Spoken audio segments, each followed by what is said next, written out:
నేడు తొలి తెలుగు వాగ్గేయకారుడు పదకవితా పితామహుడు అయిన అన్నమాచార్యుల వారి 616వ జయంతి. వైశాఖ మాసం, విశాఖ నక్షత్రం.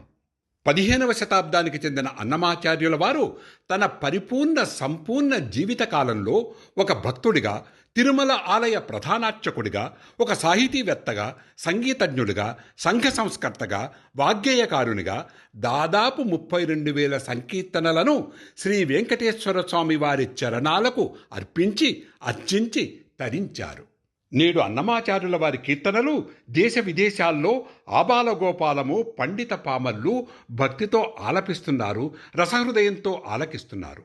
అయితే అన్నమాచార్యుల వారి తరువాత దాదాపు 500 సంవత్సరాలు అంతగా ప్రచారంలో లేని ఈ కీర్తనలు గత 45-50 సంవత్సరాల్లోనే ఇంత బహుళ ప్రచారం పొందటానికి గల కారణాలేమిటి?